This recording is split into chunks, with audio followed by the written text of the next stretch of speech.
ఒక సంవత్సరం అప్పుడే గతించెను మరియు దేవుడు మనకు మరి ఒక సంవత్సరాన్ని అనుమతించారు. 우리에게 또 새로운 한 해를 하나님께서 허락해 주셨습니다. 올해도 ప్రపంచమంతటా గల సియోను పిల్లలందరూ ఈ సంవత్సరం కూడా దేవుని నుండి ఆశీర్వాదములు పొందుకొనేదరని ఆశిస్తున్నాను. 또 되었으면 좋겠고요. 아직도 이 우리의 ఈ సంవత్సరము ఈ దొడ్డివి కాని వేరే గొర్రెలను కూడా తీసుకొని వచ్చే 전 గొప్ప ఆశ్చర్యాన్ని కలుగజేస్తూ సర్వలోకము తండ్రి మరియు తల్లి యొక్క మహిమతో నింపబడేదరని ప్రార్థిస్తాను. 세계로 돌아와서 వారు తండ్రి మరియు తల్లి యొక్క చేతుల్లోనికి తిరిగి వచ్చేదరని మరియు దేవుని ఆశీర్వాదములతో మారు మనసు పొందవలనని కూడా నేను ప్రార్థిస్తాను. ఈనాటి ఉపదేశపు టైటిల్ రండి దేవుణ్ణి ఎరుగదము. తండ్రి అయిన దేవుడు మరియు తల్లి అయిన దేవుణ్ణి ఎరుగుట ముఖ్యమైనది. దేవుడు వేటిని పాపంగా ఎంచునో మరియు దేనివల్ల ఆయన సంతోషించునో కూడా మనం ఎరగవలెను. 생각합니다. జీవమును మేలును మరియు మరణమును కీడును ఏలునది దేవుడు కాదా? దేవుడు మన జీవమును మానవుల యొక్క చరిత్రను శాసించును మరియు సమయమంతటా మనుషుల మధ్యన తలెత్తిన ఆసక్తులను కూడా దేవుడు శాసిస్తారు. తద్వారా ప్రవచనాల యొక్క నియామక సమయాల ప్రకారం విజ్ఞాన శాస్త్రము మరియు సాంకేతికతలో అభివృద్ధులు సంభవించగలిగాను. ఆదాము ఉద్భవించినప్పటి నుండి 6000 సంవత్సరాల సుదీర్ఘ కాలము గతించిపోయాను. ఇంకా విజ్ఞాన శాస్త్రము గత 100 సంవత్సరాల్లోనే గణనీయంగా అభివృద్ధి చెందెను. 기간 안에 దీనిని పరిగణించినట్లయితే ఇది సాపేక్షంగా తక్కువ కాలము. ప్రతిదానికి సమయం కలదు అని దేవుడు చెప్పినట్లుగా నియామక కాలం కొరకు 6000 సంవత్సరాల సుదీర్ఘ కాలం పాటుగా దేవుడు ఉద్దేశపూర్వకంగా వేచి ఉండెనని దీని అర్థం కాదా? 아버지 నిజంగా తండ్రి రాకడ సమయము పరిశుద్ధ గ్రంథపు ప్రవచనాలన్నీ నెరవేరబడుటకు నియామక సమయం కూడా చాలా సమీపంగా ఉన్నది. 이스라엘 అరణ్యంలో ఇజ్రాయేల్ 40 సంవత్సరాల సుదీర్ఘ ప్రయాణము నిజ స్వరూపమైన ఈ విశ్వాసపు అరణ్యంలో మన జీవితం యొక్క ఒక ఛాయ మాత్రమే. అరణ్యంలో 40 సంవత్సరాల పాటుగా ఇజ్రాయేలు కనాను నెలలో ప్రవేశించే సమయం వరకు వారు నిరంతరంగా శోధనలో పడిపోతూ సనిగారు. మెరిబాలో కూడా మోషే ఎదుట ప్రజలు దుష్టులుగా ఉండిరి. ఇది మోషే బండను కొట్టుచుండగా మేము మీ కొరకు ఈ బండలో నుండి నీళ్లు రప్పింపవలెనా అని చెప్పినప్పుడు అతడు దేవుని మహిమను కనపరచుటలో విఫలమయ్యేందుకు దారితీసెను. 다 드러내지 못한 이러한 사건들 ఈ దురదృష్టము 40 సంవత్సరాల సుదూర ప్రయాణం యొక్క చివరన జరిగెను. 벌어졌던 참으로 안타까운 어떤 역사였다고 అరణ్యంలో వారి జీవితంను నెమరు వేసుకుంటూ మనం పరలోకమునకు వెళ్ళు వరకు కూడా నిరంతరంగా మనంతట మనం పరిశీలించుకుంటూ ప్రతిబింబించుకోవలెను. రండి మనం దేవుని ఆశీర్వాదములకు యోగ్యమైన జీవితాన్ని 삶 속에 내가 జీవిస్తున్నామో లేదో మనంతట మనం పరీక్షించుకొని నిర్ణయించుకుందాం.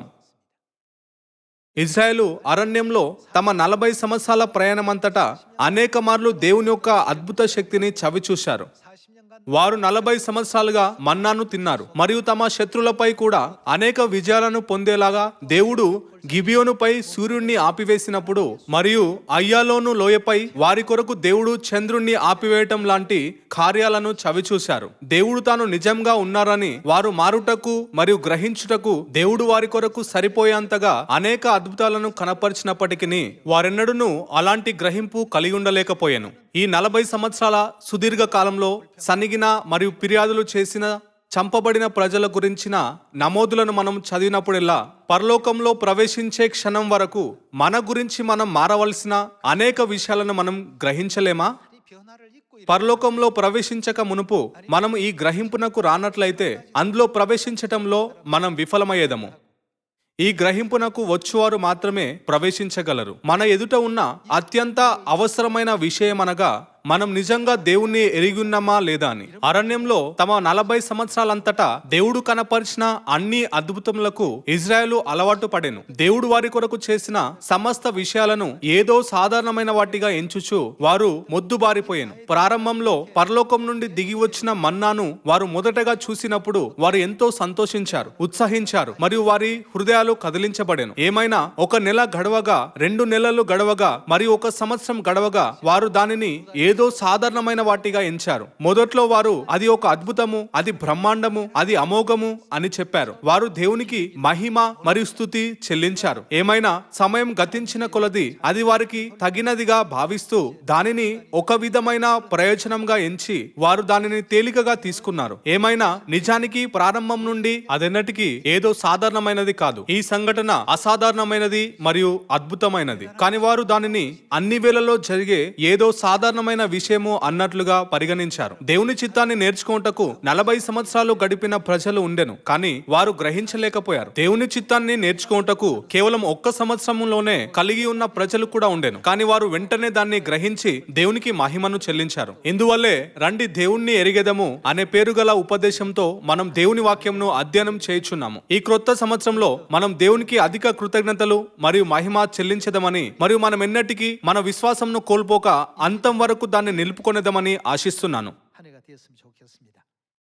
రండి ద్వితీయోపదేశ కాండము 28వ అధ్యాయం చూద్దాం. 28వ అధ్యాయము 1వ వచనం. నీవు నీ దేవుడైన యెహోవా మాట శ్రద్ధగా విని నేడు నేను నీకు ఆజ్ఞాపించున్న ఆయన ఆజ్ఞలన్నిటినీ అనుసరించి నడుచుకున్న యెడల అప్పుడు దేవుడేమి చేయును? 을 지켜 행하면 నీ దేవుడైన యెహోవా భూమి మీదనున్న సమస్త జనముల కంటే నిన్ను హెచ్చించును. 어떻게 하신다고 했죠? 뛰어나게 하실 것이다고 했습니다. ఇది దేవుని నుండి ఒక వాగ్దానము. 하나님의 약속입니다. 하나님께서 ఇది దేవుని వాగ్దానమైనందువల్ల ఈ వాగ్దానాన్ని నమ్మి ఈ వాగ్దానంపై తమ విశ్వాసపు జీవితాలన్నిటినీ దృష్టి పెట్టుచు విశ్వాసపు మార్గాన్ని శ్రద్ధగా నడిచిన సోదర సోదరులు ఉన్నారు. మనం విశ్వాసం కలిగినటకు మనకు బాగా తెలవాల్సిన అవసరం లేదు. 절대 아니죠. ఇది దేవుని వాగ్దానమని మనం నమ్మునంత వరకు మరియు దేవుడు మనకు ఆజ్ఞాపించినదంతా విశ్వాసపూర్వకంగా గైకొనవలనని 잘 지켜야 되겠구나. నిశ్చయించుకున్నంత వరకు దేవుడు మనలను ఈ భూమిపై సమస్త జనముల కంటే ఉన్నతంగా హెచ్చించును. దేవుడు మనకు ఇచ్చే వాగ్దానం ఇదే. 2వ వచనంలో ఇలా వ్రాయబడెను, 내가 내 하나님 여호와 నీవు నీ దేవుడైన యెహోవా మాట వినిన ఎడల ఈ దీవెనలన్నీయు నీ మీదికి వచ్చి నీకు ప్రాప్తించును. 미칠 것이다고 했습니다. 이 దేవుడు మన 인간의 3వ డైమెన్షన్ లోకాన్ని మాత్రమే కాక 4వ మరియు 5వ డైమెన్షన్ అయిన దేవుని యొక్క ప్రపంచాన్ని కూడా పాలించునని మనం ఆలోచించవలెను. 세계를 또 내다보시고 దేవుడు మన భవిష్యత్తును ముందే చూచును మరియు మనకు మార్గాన్ని సమకూర్చును. మనం ఆశీర్వదింపబడుటకు మనం వెళ్ళవలసిన మార్గము గురించి ఆయన ఎల్లప్పుడూ ఆలోచిస్తారు. మన కొరకు దేవుడు తనంతట తాను స్వయంగా శిలువపై బలిదానమై మరణించేలా దేవుని ప్రేమ ఎంతో గొప్పది. ఈ విధంగా ఇతరులందరికన్నా తన పిల్లల కొరకు సమస్తము మంచిగా జరగవలనని దేవుడు హృదయపూర్వకంగా కోరుకొనుట నిశ్చయము. అందువలనే మన భవిష్యత్తు మంచిగా వెళ్ళగలిగే మార్గాన్ని దేవుడు పరిశుద్ధ గ్రంథంలో వ్రాసెను. ఈ లోకంలో పుష్పించే పదాలతో నిండిన అనేక విధమైన కథలు మరియు తత్వాలు ఉన్నాయి. 자 여구들 아무리 많이 꾸며도 ఏమైనా దేవుని వాక్యంతో పోల్చదగినది వాటిలో ఏదైనా ఉన్నదా? 아무리 ఒక తత్వవేత్త నుండి వచ్చే చాలా హత్తుకునే మాట కూడా దేవుని నుండి వచ్చే సాధారణ మాట అంత మంచిగా ఉండదు. 하게 하신 이 한 줄의 말씀보다 못합니다. 3వ వచనం, నీవు పట్టణంలో దీవింపబడుదువు, పొలంలో దీవింపబడుదువు, నీ గర్భఫలము, నీ భూఫలము, నీ పశువుల మందలు, నీ ద్రుక్కిటెద్దులు, నీ గొర్రె మేకల మందలు దీవింపబడును. నీ గంపయు 광주리와 떡반죽 그릇이 복을 받을 것이 పిండి పిసుకు నీ తొట్టియు దీవింపబడును. 복을 받고 నీవు లోపలికి వచ్చినప్పుడును దీవింపబడుదువు, వెలుపలికి వెళ్ళునప్పుడును దీవింపబడుదువు. నీ మీద పడు నీ శత్రువులను యెహోవా నీ ఎదుట హతమగునట్లు చేయును. వారొక త్రోవన నీ మీదికి బయలుదేరి వచ్చి 7 త్రోవల నీ ఎదుట నుండి పారిపోదురు. నీ కొట్లలోను నీవు చేయు ప్రయత్నములన్నిటిలోనూ నీకు దీవెన కలుగునట్లు యెహోవా ఆజ్ఞాపించును. నీ దేవుడైన యెహోవా నీకిచ్చున్న దేశంలో ఆయన నిన్ను ఆశీర్వదించును. 내게 복을 주시 నీవు నీ దేవుడైన యెహోవా ఆజ్ఞలు అనుసరించి ఆయన మార్గంలో నడుచుకొనిన ఎడల యెహోవా నీకు ప్రమాణం చేసినట్లు ఆయన తనకు ప్రతిష్ఠిత జనముగా నిన్ను స్థాపించును. 너를 세워 자기의 성민이 되게 하시리니 భూప్రజలందరూ యెహోవా నామమున నీవు పిలువబడుచుండుట చూచి నీకు భయపడుదురు. 하고 했습니다. మనం దేవుని మాట గైకొన్నప్పుడు ఈ ఆశీర్వాదములు ఇవ్వబడును. అయితే మనం ఎందుకు దేవుని మాట గైకొనవలెను? మనం ఈ విషయం గురించి జాగ్రత్తగా ఆలోచించవలెను. మన భవిష్యత్తులో జరిగే సమస్తంను దేవుడు ముందే చూచును. దేవుడు జీవమును, మేలును మరియు మరణమును, కీడును, ఏలును గనుక మనం దీవించబడేందుకు ఆయన మార్గాన్ని మరియు దారిని తయారు చేశారు. మనం దేవుని వాక్యమును మాత్రమే పాటించినట్లయితే మనం తోకగా కాక తలగా మారేదము. ఏమైనా మనం తలంపులు మరియు స్వభావం ప్రకారం సమస్తం చేయుటకు మనం ప్రయత్నించినప్పుడు మనం తోకగా కంటే తక్కువగా మారేదము. 이 세상에 సర్వలోకంలో దేవుడు అత్యంత అమూల్యమైన నిధి.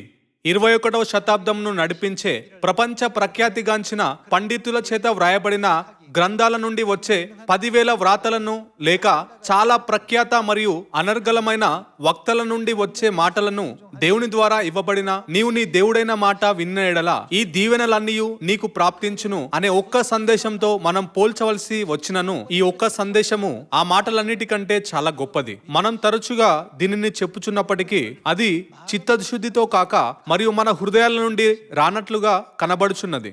వారు 40 సంవత్సరాల పాటుగా ఎర్ర సముద్రాన్ని దాటే అద్భుతముతో సహా 놀라운 기적 దేవుని యొక్క అద్భుతాలను అనుభవించినప్పటికీ ఇజ్రాయేలు దేవుణ్ణి సరిగ్గా ఎరుగలేదు. వారు నిజంగా దేవుణ్ణి ఎరగలేదు. 것 같아요. దేవునికి మరియు గొర్రెపిల్లకు చెందిన వారిగా మనం భూమి నుండి కొనిపోబడే దేవునికి అర్పింపబడవలసిన ప్రథమ ఫలాలము. ఈ కారణం వల్లనే దేవుడు మనలను తన కార్యము చేత సాగు చేయబడిన పరిపూర్ణ ఆత్మిక జీవులుగా మారేవలనని కోరుచున్నారు.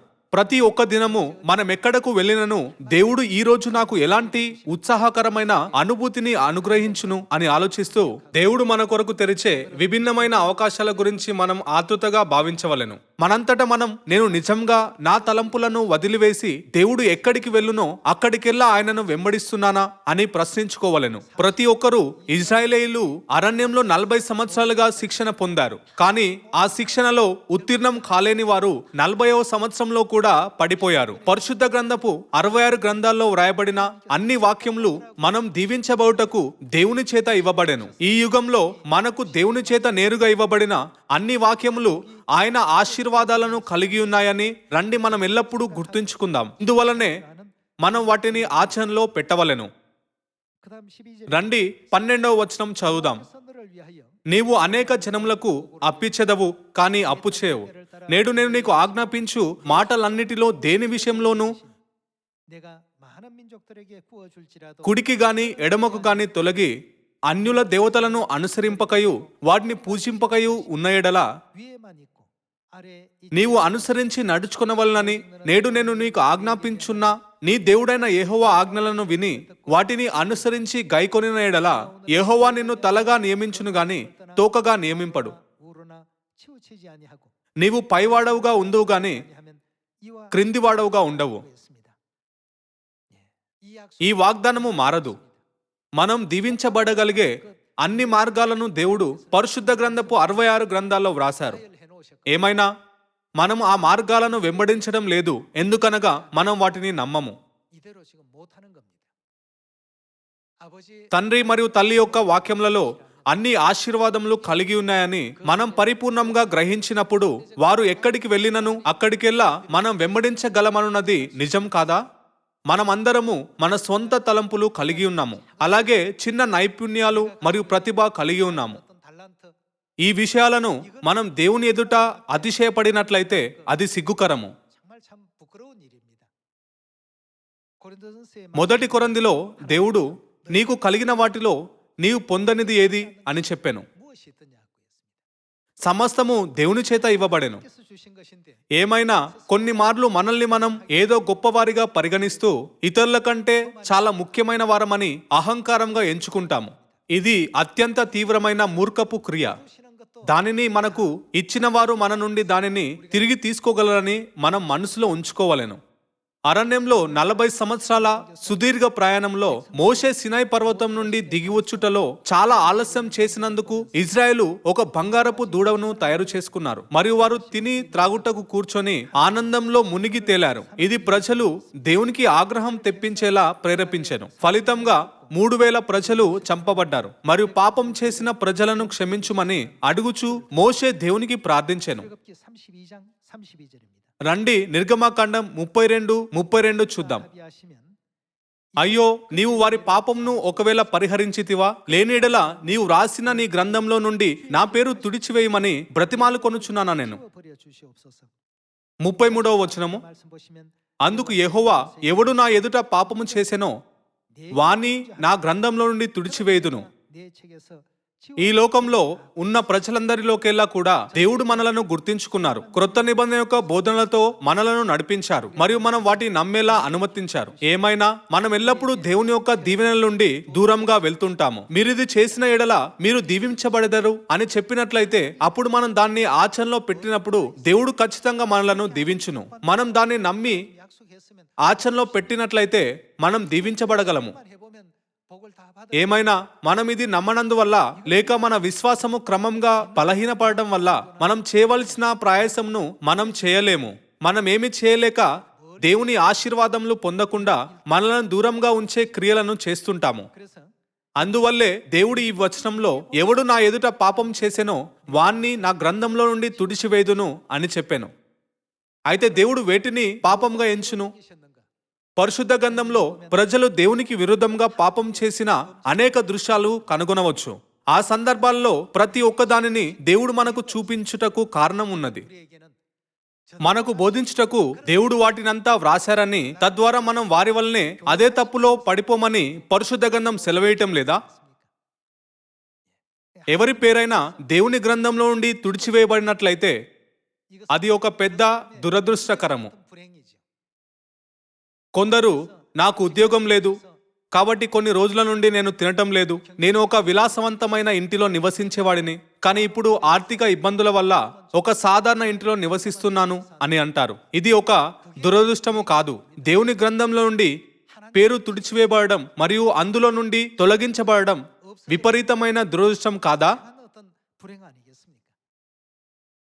출애굽 నిర్గమకాండం 32లో మోషే 모세는 దేవుని గ్రంథంలో నుండి నా పేరు తుడిచివేయము, ఈ ప్రజలను సరిగ్గా నడిపించుటలో విఫలమయ్యే నా పాపం చాలా పెద్దది అని చెప్పాను. అప్పుడు దేవుడు నేను అలా చేయను, ఎవడు నా ఎదుట పాపం చేసెనో వాణ్ణి నా గ్రంథంలో నుండి తుడిచివేయుదును అని చెప్పాను. యెహోషువ 7:20లో దేవుని యొక్క పరిశుద్ధ అర్పణను 거룩하게 పరిశుద్ధంగా ఎంచని పాపము చేసిన ఆకాను యొక్క పాపము కూడా చివరకు దేవుని గ్రంథంలో నుండి ఆకాను పేరును తుడిచివేసేందుకు తగినదిగా దేవుడు మనకు తెలియజేశారు. 사람이 되고 마는 것입니다.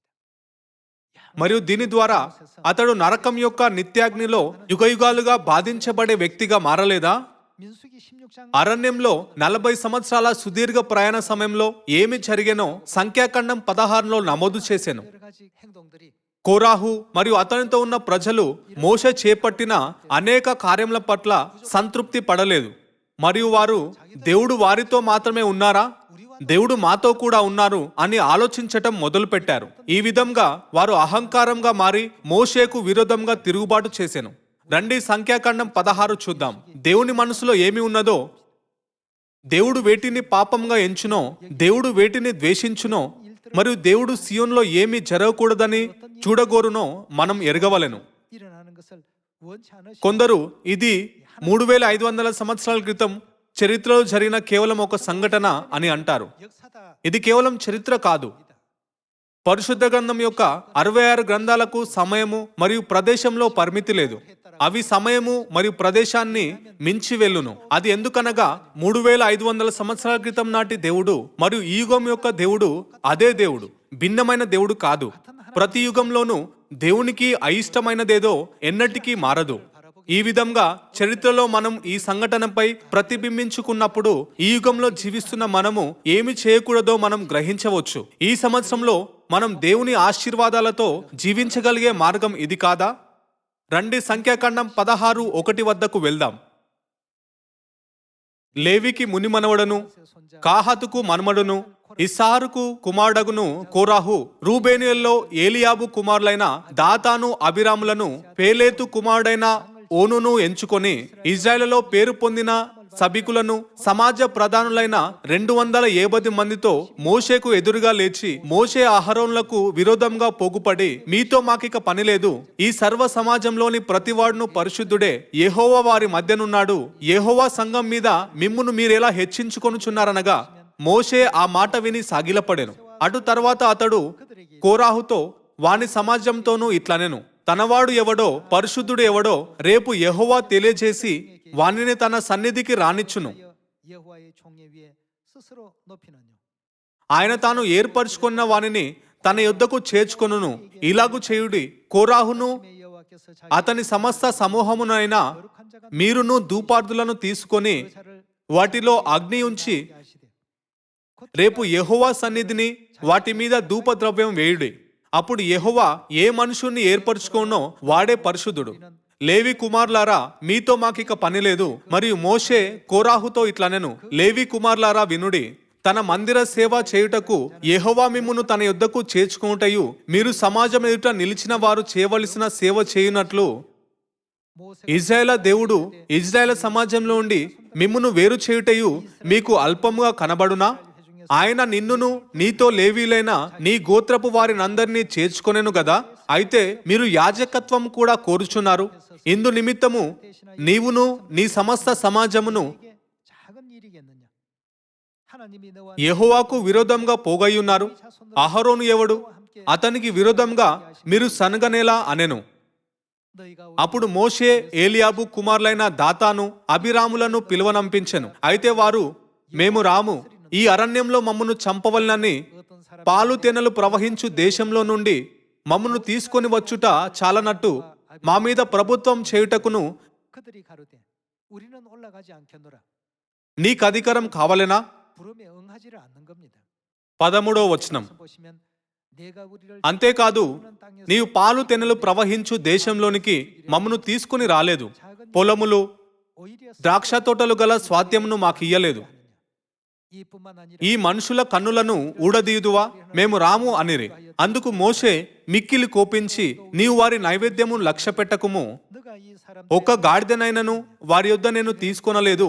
వారిలో ఎవరికిని 모세가 심히 노하여 నేను హాని చేయలేదని యెహోవా యొద్ద మనవి చేశాను. 그들의 예물을 돌아 మరియు మోషే కోరాహుతో, నీవును ఈ సర్వ సమూహమును అనగా నీవును వారును అహరోనును రేపు యెహోవా సన్నిధిని నిలవవలెను. మీలో ప్రతివాడును తన తన ధూపార్తి తీసుకొని వాటి మీద ధూపద్రవ్యం వేసి ఒక్కొక్కడు 너희는 각 తన ధూపార్తిని పట్టుకొని 250 ధూపార్తులను యెహోవా సన్నిధికి తేవలెను. నీవును అహరోనును ఒక్కొక్కడును తన ధూపార్తిని తేవలనని చెప్పెను. కాబట్టి వారిలో ప్రతివాడును తన ధూపార్తిని తీసుకొని వాటిలో అగ్ని ఉంచి వాటి మీద ధూపద్రవ్యం వేసినప్పుడు వారును మోషే అహరోనును ప్రత్యక్షపు గుడారం యొక్క ద్వారం నొద్ద నిలిచిరి. కోరాహు ప్రత్యక్షపు గుడారం యొక్క ద్వారం నొద్దకు సర్వ సమాజంను వారికి విరోధంగా పొగు చేయగా యెహోవా మహిమ సర్వ సమాజంనకు కనబడెను. అప్పుడు యెహోవా, మీరు ఈ సమాజంలో నుండి అవతలకు వెళ్ళుడి, క్షణంలో నేను వారిని కాల్చివేయుదునని మోషే అహరోనులతో చెప్పగా వారు సగిలపడి, సమస్త శరీరాత్మలకు దేవుడవైన దేవా, ఈ ఒక్కడు పాపం చేసినందున 한 사람이 ఈ సమస్త సమాజం మీద నీవు కోపపడుదువా అని వేడుకొనిరి. అప్పుడు యెహోవా మోషేకు ఇలాగు సెలవిచ్చెను, కోరాహు దాతాను అభిరాముల యొక్క నివాసముల చుట్టుపట్ల నుండి తొలగిపోవుడని సమాజముతో చెప్పుము. అప్పుడు మోషే లేచి దాతాను అభిరాముల యొద్దకు వెళ్ళగా ఇజ్రాయేల్ పెద్దలను అతని వెంట వెళ్ళిరి. అతడు, ఈ దుష్టుల గుడారముల యొద్ద నుండి తొలగిపోవుడి, మీరు వారి పాపములన్నిటిలో పాలివారై నశింపక ఉండునట్లు వారికి కలిగినదేదియు ముట్టకుడి అని ఆ సమాజంతో అనెను. 멸망할까 두려워하노라 하며 కాబట్టి వారు కోరాహు దాతాను అభిరాముల నివాసముల యొద్ద నుండి ఇటు అటు లేచిపోగా దాతాను అభిరాములను వారి భార్యలను వారి కుమారులను వారి పసిపిల్లలను తమ గుడారముల ద్వారంన నిలిచిరి. మోషే ఈ సమస్త కార్యమును చేయుటకు యెహోవా నన్ను పంపిననియు నా అంతటా నేనే వాటిని చేయలేదనియు దీనివల్ల మీరు తెలుసుకొందురు. మనుషులందరికి వచ్చు మరణం వంటి మరణము వీరు పొందిన ఎడలను సమస్త మనుషులకు కలిగినదే వీరికి కలిగిన ఎడలను యెహోవా నన్ను పంపలేదు. అయితే యెహోవా గొప్ప వింత పుట్టించుట వలన వారు ప్రాణములతో పాతాళంలో కూలునట్లు భూమి వారి నోరు తెరిచి వారికి కలిగిన సమస్తమును మింగివేసిన ఎడల వారు యెహోవాను అలక్ష్యం చేసిరని మీకు తెలియననెను. అతడు ఆ మాటలన్నీ చెప్పి చాలించగానే వారి క్రింది నేల నెరవిడిచెను. 너희가 알리라. భూమి తన నోరు తెరిచి వారిని, 그들의 వారి కుటుంబాలను, కోరాహు సంబంధులందరినీ, వారి సమస్త సంపాద్యమును మింగివేసెను. వారును వారి సంబంధులందరూ ప్రాణముతో 그 물건을 삼키며 పాతాళంలో కూలిరి. భూమి వారిని మింగివేసెను. వారు సమాజంలో ఉండకుండా నశించిరి. 그 위에 합하니 వారి చుట్టూనున్న ఇజ్రాయేలందరూ 망하니라. 그 주위에 있는 온 వారి ఘోష విని భూమి మనలను ముంగివేసెనేమో 하며 가로되 అనుకొనుచు పారిపోయిరి. 우리가 두렵다 하여 మరియు యెహోవా యొద్ద నుండి అగ్ని బయలుదేరి ధూపార్థమును తెచ్చిన ఆ 280 మందిని కాల్చివేసెను. ఇక్కడ పరిశుద్ధాత్మ యుగంలో ఆత్మ మరియు పెళ్లి కుమార్తెగా వచ్చిన తండ్రి అయిన దేవుడు మరియు తల్లి అయిన దేవుడు దేని పట్ల సంతోషించునో మరియు సంతోషించరో విషయానికి సంబంధించి దేవుని యొక్క మనస్సు మరియు హృదయం పట్ల మనకు అంతర్గత దృష్టి ఇవ్వబడెను.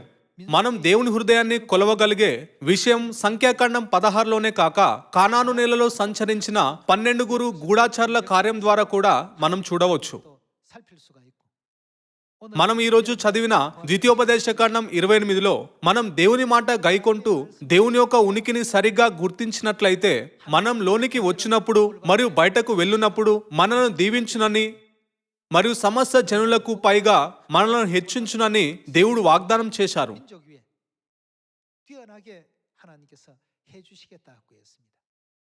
మనం దీవించబడగలిగే అన్ని మార్గాలు మనకు తెలియవు. ఏమైనా మనం సమస్త మానవాళి కంటే ఉన్నతంగా హెచ్చింపబడగలిగే మార్గము మరియు దిశను ఎరిగిన వారు దేవుడు కారా? ప్రతి ఒక్కరూ మనం దేవుణ్ణి విశ్వసించే ప్రజలము. దేవుడు జీవమును మేలును మరియు మరణంను కీడును శాసించునని మనకు తెలుసు. ఇంకను దేవుడు మోషేతో స్పష్టంగా ఎవడు నా ఎదుట పాపం చేసెనో వాని నా గ్రంథంలో నుండి తుడిచివేయుదును అని చెప్పెను. 모세에게 అయితే వారు దేవుని గ్రంథంలో నుండి తుడిచివేయబడేలా చేయుటకు వారిని నడిపించినది ఏమిటో మనం పరిశుద్ధ గ్రంథంలో చూడవలసిన అవసరం ఉన్నది. 여러분 이 순종도 ప్రతి ఒక్కరూ మనం సంతోషంతో గైకొనాలనుకున్నట్లయితే మనం దేవుని చిత్తాన్ని గ్రహించవలెను. దేవుడు ఆజ్ఞాపించిన దానిని మనం పూర్తిగా గైకొన్నట్లయితే అప్పుడు మాత్రమే దేవుని ఆశీర్వాదంలో మనలను వెంబడించును. ఎవరైనా దీనిని గ్రహించి ఇంకా దేవునికి అవిధేయతగా ఉండాలనుకున్నట్లయితే అది చాలా వింతగా ఉంటుంది. మనం దేవుని వాక్యములను ఆచరణలో పెట్టినప్పుడు మనం దీవించబడగలమని హృదయపూర్వకంగా విశ్వసిద్దాం. దేవుడు ఈ భూమిపైకి 2000 సంవత్సరాల క్రితం వచ్చినప్పుడు దేవుడు మనకు ఒక ముఖ్యమైన బోధనను ఇచ్చారు. 2000년 전 하나님께서 రండి మత్తయి 12వ అధ్యాయము 30వ వచనం చదువుదాం. 주셨죠. నా పక్షంన నుండని వాడు నాకు విరోధి, 나와 నాతో కలిసి సమకూర్చని వాడు చెదరగొట్టువాడు. కాబట్టి నేను మీతో చెప్పున్నదేమనగా 오지 아니하는 자는 해치는 자니라. మనుషులు చేయు ప్రతి పాపమును దూషణయు వారికి క్షమింపబడును గాని 사하심을 얻되 ఆత్మ విషయమైన దూషణకు పాపక్షమాపణ లేదు. 하다고요. మనుష్య కుమారునికి విరోధంగా మాట్లాడువానికి పాపక్షమాపణ కలదు గాని 거역하면 పరిశుద్ధాత్మకు విరోధంగా మాట్లాడువానికి ఈ యుగమందైనను 성령을 రాబో యుగమందైనను పాపక్షమాపణ లేదు. 세상에서도 사함을 얻지 못하리라고 했습니다. దేవుడు ఎవడు నా ఎదుట పాపం చేసెనో వాని నా గ్రంథంలో నుండి తుడిచివేయుదును అని చెప్పెను. కాబట్టి పరిశుద్ధాత్మకు దేవదూషణ చేయువాడు లేదా విరోధంగా మాట్లాడువాడు దేవుడు ప్రస్తావించిన జీవగ్రంథంలో నుండి వాడు శాశ్వతంగా తుడిచివేయబడును.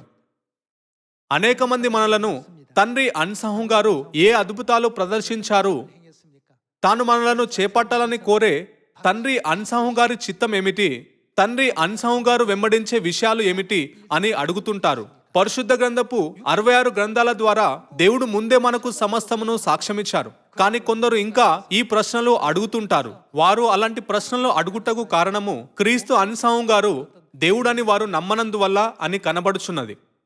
성부신 తండ్రి యుగంలో తండ్రి తనని తాను యెహోవాగా కనపరుచుకున్నారు.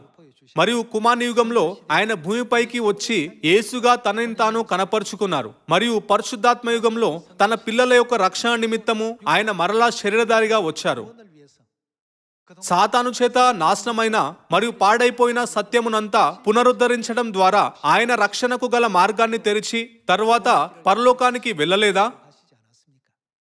మనుషులకు విరోధంగా పాపం చేయవారు మాట్లాడువారు క్షమింపబడగలరు, కానీ పరిశుద్ధాత్మకు విరోధంగా దేవదూషణ చేయువారెన్నటికీ క్షమింపబడనేరరు. 같은 일은 결단코 사함을 얻을 수 없고 ఈ పాపము ఈ యుగంలోనూ లేక రాబో యుగంలోనూ క్షమింపబడనేరదని పరిశుద్ధ గ్రంథం స్పష్టంగా వివరిస్తున్నది.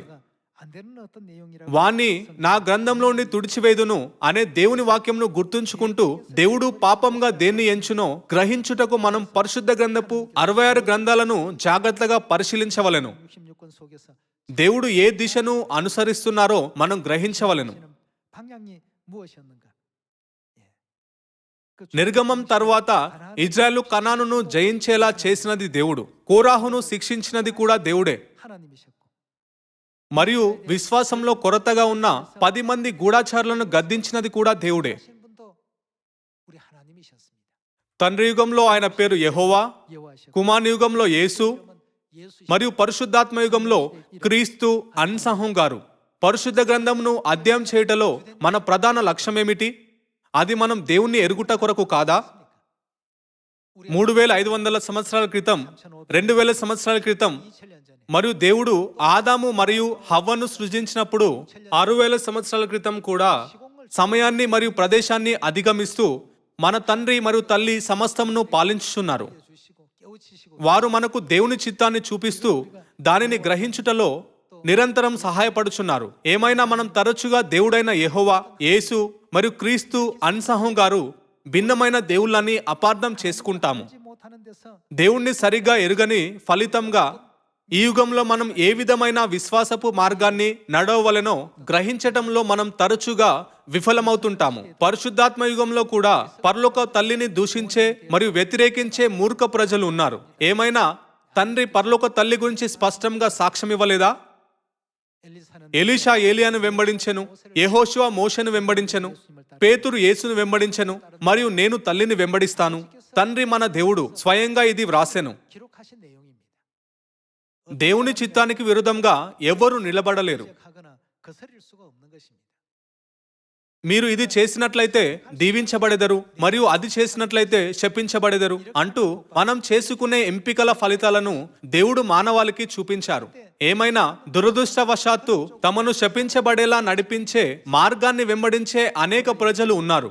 అవి సానుకూలమైన కథలు కాకపోయినప్పటికీ పరిశుద్ధ గ్రంథంలో కోరాహు, ఆకాను మరియు యూదా ఇస్కరియోతు గురించి కథలు ఎందుకు వ్రాయబడెను? ఇందుకు గల కారణము 1 కొరింథీయులు 10లో దొరుకును. 너희는 저희와 వారు చేసిన ఈ క్రియలను చేయకుడి.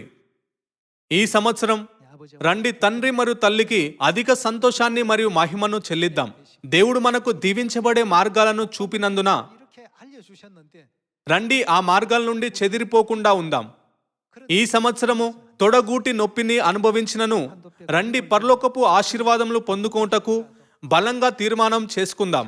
ఈ దృఢ నిశ్చయంతో రండి తండ్రి మరియు తల్లి యొక్క ప్రేమ మరియు ఆశీర్వాదమునకు యోగ్యమైన అనేక సానుకూల సువార్త ఫలితాలతో ఈ సంవత్సరాన్ని నింపుదాం.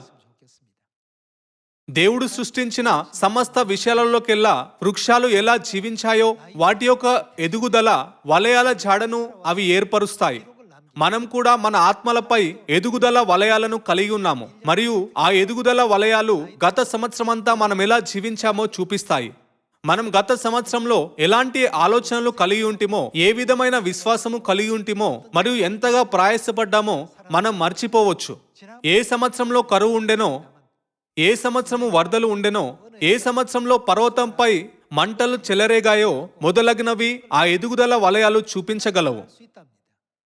거기에 ఇవన్నీ ఎదుగుదల వలయాల్లో నమోదు చేయబడ్డాయి. 우리 영혼 속에 మన ఆత్మలు కూడా అలాంటి ఎదుగుదల వలయాలను కలిగి ఉంటాయని మన మనసులో ఉంచుకోవలెను. దేవుడు మన గత పాపాలు మరియు అతిక్రమములన్నింటినీ క్రొత్త నిబంధన ద్వారా తొలగించునని చెప్పినందున మనం గతంలో చేసిన విషయములన్నిటినీ దేవుడు క్షమించును.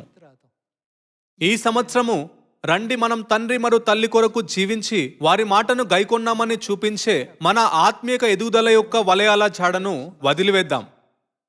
오늘 또 ఈ రోజు ప్రార్థనలో తల్లి మిక్కిలి అల్పులైన వీరిలో ఒకనికి మీరు చేసిరి గనుక నాకు చేసితిరి అని చెప్పెను. ఇవి మత్తయి 25లోని వాక్యములు కావా? మిక్కిలి అల్పులైన ఈ నా సహోదరులలో ఒకనికి మీరు చేసితిరి గనుక నాకు చేసితిరి. దేవుడు ఈ వాక్యములను ఒక విధమైన తాత్విక సామెతగా ఇవ్వలేదు. ప్రకటన గ్రంథంలో కూడా దేవుడు మీరు చేసిన క్రియల చొప్పున నేను ప్రతివానికి తిరిగి చెల్లించదను అని చెప్పాను. మన క్రియలన్నీ పరలోకపు జీవ గ్రంథంలో వ్రాయబడ్డాయని పరిశుద్ధ గ్రంథము చెప్పుచున్నందున ఈ కరోనా వైరస్ మహమ్మారి సమయంలో కూడా రండి దేవుని చేత ఇవ్వబడిన మన కార్యంను చేపట్టుటకు ప్రతి ప్రయత్నం చేద్దాం.